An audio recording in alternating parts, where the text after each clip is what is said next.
నిన్న సాయంత్రం జరిగిన బాహుబలి 2 ప్రీ రిలీజ్ ఈవెంట్లో సంగీత దర్శకుడు కీరవాణి రాజమౌళి కంటనీరు పెట్టేలా చేయడం అందర్నీ ఆశ్చర్యపరిచింది. దీంతో కొందరైతే అన్నయ్య తమ్ముడును ఏడిపించాడు అని కామెంట్స్ కూడా చేసుకున్నారు.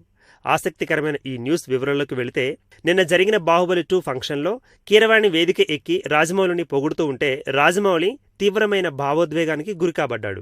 దీనికి కారణం కీరవాణి బాహుబలిలోని ఎవడంటే ఎవడని పాట లిరిక్ సాహిత్యం మార్చి రాజమౌళిని ఆకాశానికి ఎత్తేస్తూ పాటగా పాడాడు. అయితే ఈ అనుకోని సంఘటనకు కొద్దిసేపు రాజమౌళి షాక్లో ఉండిపోయాడు. దేశంలోనే కాదు, ప్రపంచంలోని గొప్ప దర్శకులలో రాజమౌళి ఒకడని, కీరవాణి పొగుడుతూ పాటగా పాడుతూ ఉంటే ఎలాంటి భావోద్వేగానికి లోను కాకుండా రాజమౌళి చాలాసేపు వేదికపై కనిపించినా చిట్ట చివరికి మాత్రం జక్కన్న కీరవాణి పొగడ్తలకు కరిగిపోయాడు.